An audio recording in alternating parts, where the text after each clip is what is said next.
It is New Year's Eve, 1999. You didn't go to the drop in with your friends because Y2K is going to cause pandemonium, and you're prepared. You stocked up with food, toilet paper, milk, and eggs. You're ready. You pulled $40,000 in cash out of the bank 2 days before. It's in your sock drawer. 12:01 happened. Midnight happens, and then 12:01, 12:02, you're looking out the window. All you see is fireworks. Well, that's normal. You wait up a while longer. You decide nothing's happening. You go to bed. Figure you'll see it on the news in the morning. Morning comes, you turn on the news, and nothing happened. Just a few minor computer glitches. Well, that really happened for those of you who lived through it. I think I was 34, 35 years old. I really wasn't worried. But there was that in the back of our mind that maybe something could happen. Power grids were supposed to go down. None of that happened. The reason I bring up Y2K is because something did happen. Something you may not be aware of. Yeah. That is when everything started to change, folks. Everything. I mean everything. If you think back before the year 2000, life was a lot simpler. People didn't start getting cell phones until about 98 to 2000. I'd got my first cell phone in the year 2000. I didn't get my first home computer until 1998, and it was worthless. It had a memory about this big, and you couldn't put one picture in it. Had a 110 megabyte hard drive, I believe. You couldn't do nothing, man. Nothing. Now you can fit the world's photo album on your home computer and still have room. I tell you, where's my coffee? Uh,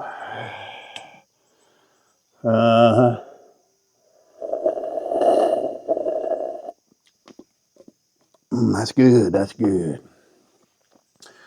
But our generation, my generation, let's say from 1955 to 1970, we got to experience something that anybody born after the year 2000, well, they're not going to get to experience. We got to experience many events, and I guess you could go back to somebody that was born in the 40s because, well, my parents are still alive. So they got to experience a lot of these things too, and maybe a little more. We've seen the beginning of rock and roll. Yeah. Chuck Berry, Elvis, Little Richard. But we got to see them when they was in their prime as well. All the bands you see, some of these older bands are still playing like the Rolling Stones. We got to see them when they was the shizzle. Yep. Every city looked different. Now every city looks identical. You got the same stores, you got everything. Everything, you go to one city, you go to the next city, looks just like the city you were in before. It used to be you had mom and pop restaurants. You didn't have fast food on every corner. You had sit down diners. They had the pickle on the plate. That's how you know you was at a good restaurant when they brought your sandwich, your BLT, your deluxe club, and they had the pickle, the dill pickle slice on the side. And then you bring you a glass of water too. That was the best water ever because it was free. Not now. You don't get no water. They didn't hardly have any sit down restaurants. Walmart. Didn't have Walmarts. No. There was very few department stores. You had Sears. That was an adventure in itself, going to Sears. They had the one we had 3 or 4 floors, and then they had the candy shop in the middle. You'd smell that chocolate and look at it, and Dad'd go, "That's too expensive. We ain't getting any." And we didn't get any. Then you had Kmart. Remember Kmart? It was a lot like Walmart, but it was nothing like Walmart. You go, "Hey man, go call somewhere else. I'm making a movie." I tell you what, this nature, I don't know about it. Where was I? Oh yeah, Kmart. We'd go there about twice a month, and it was an adventure. It's just something about Kmart. When you walked in, you started smiling. It was good. They had the cafeteria there. Yeah, you could get you an icy. They had the popcorn. As soon as you walk in the door, the popcorn smell hit you. You knew you was in Kmart. And then, you know, we would get in there and I had two brothers, my mom and my dad. We'd disperse. Mom and dad go one way, and us kids would probably go look at the toys or whatever. But we always knew it was coming, and we'd listen. And here it was. Attention Kmart shoppers. Your eyes got this big. Because we had a pocket full of allowance that we needed to spend. And we was waiting on that call. Blue light special. Today's special. Metallic trash cans. 99 cents. Looked at my brother. Looked at my other brother. You can't see. You're looking up at the ceiling for that blue circular light going around. That's how you're going to hone in on it. You got to beat the other people up there because it only lasts 15 minutes and that stuff's cheap and there's a limit of 2. You get up there, you're third in line. The people ahead of you seem to linger and take forever. But you've already got your eyes set on what you're getting. I go for the Hulk, Incredible Hulk trash can. That's going in my room, yep. My other brother, he scans. He sees the $6 million man. Yep. The youngest brother. He goes for one. He goes for Arnold. No, not Arnold Schwarzenegger. He wasn't a thing in 1978. His has a picture of a child with a big old smile. And at the bottom it says, "What you talking about, Willis?" He had to have it. We tried to get him to put it down and at least get the chips one. Same smile on the dude. No, he had to have "What you talking about, Willis." We meet up with our parents. We start to put those in our parents' cart. My dad looks at my little brother's trash can. He says, they didn't have Fantasy Island or nothing? No, he had to have that. He was always a weird little dude. Yeah, but times were much better. Just things like that is what I remember. And I think when computers and cell phones came out, it just wiped everything out that we knew. And there were so many things we got to experience life as a kid that they don't experience now. I mean, we were outside all day. Went fishing. You had to make stuff up because you didn't have all the computer games. You play baseball, football. You made things up and you stayed busy all day, getting in a little trouble. There's a dog whimpering. Mm-hmm. But today, this is it. This is the life, man. I just wish there just wasn't enough video made of those days. Yes, you can get on YouTube and you can see videos of the 70s, the 60s, but they're limited because people just didn't film everything, because film was expensive and not everybody had cameras. I wish I could have some of the home movies that we took as kids at the amusement park. And when my grandmother I forgot to include this on the grandmother video when I made it a few weeks ago, but she actually would ride all the rides with us at the amusement park. And they had this giant slide that, did this number. She gets on it, sliding down the slide. Her head goes back and her wig falls off. Man, she was embarrassed.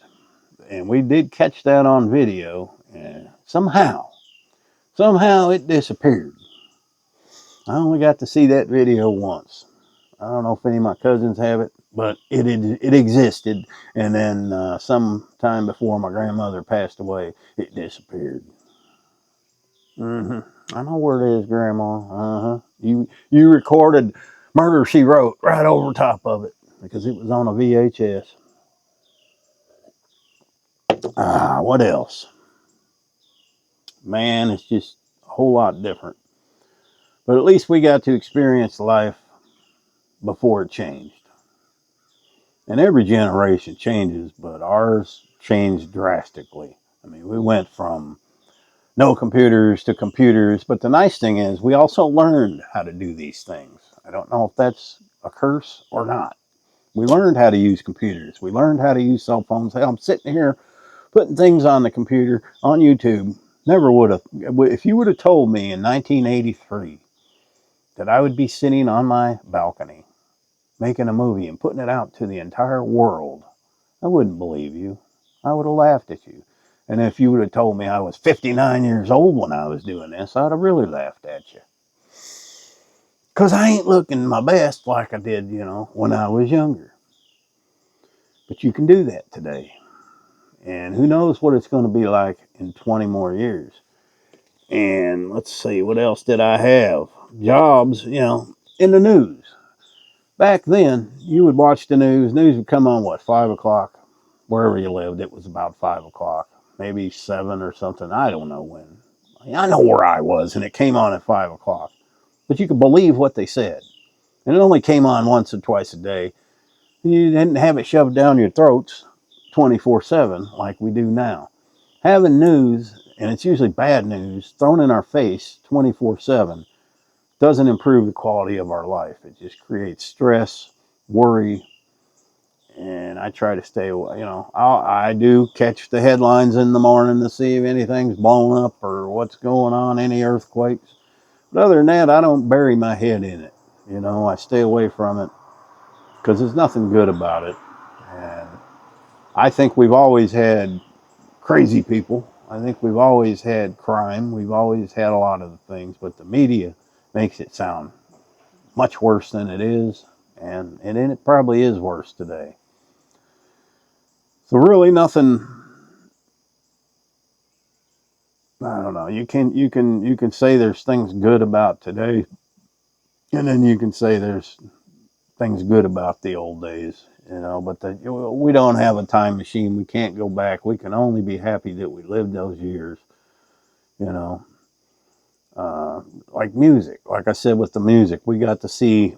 I wasn't around in '55, but 10 years later, the people that invented rock and roll, they were just getting rolling.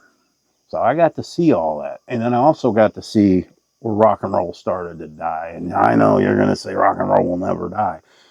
But they're not playing it on the radios anymore. I mean, I don't even know what's on the radio anymore. It's if people even listen to it. I do.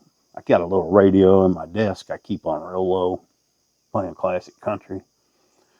But we got to see those people in their primes and watch their entire careers. And now it's kind of sad seeing them because they're old now. Those people that you grew up listening to, they're old now and they look old. And it's because they are old. But it's kind of sad, and a lot of them are still staying out there doing it. I don't know how Mick Jagger does it, but who did I see yesterday that? Oh, I was watching a video, had John Goodman on there, from Roseanne, and he was in the Big Lebowski.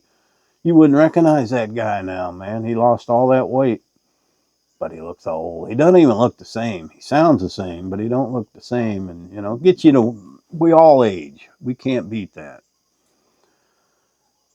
But I need a drink of coffee.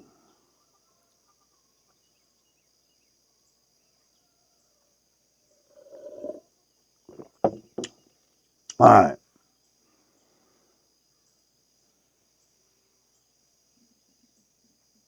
That cloud's going that way, and then this one's coming this way. We had big rain yesterday.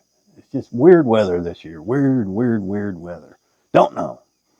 All right, guys, I guess that's it. I kind of butchered this video. I don't know. It's probably not that good.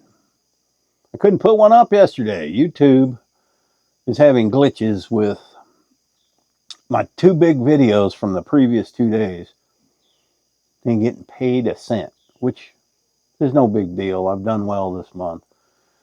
But it seems like there's always something going on with it. I would imagine it's pretty difficult to run an operation like YouTube. Billions of people watching every day. I mean, it's got to be an immense operation. But it's all good. We're back. I don't know if they fixed the problem, but I'm not going to sit around and wait. So thanks for watching. Happy trails.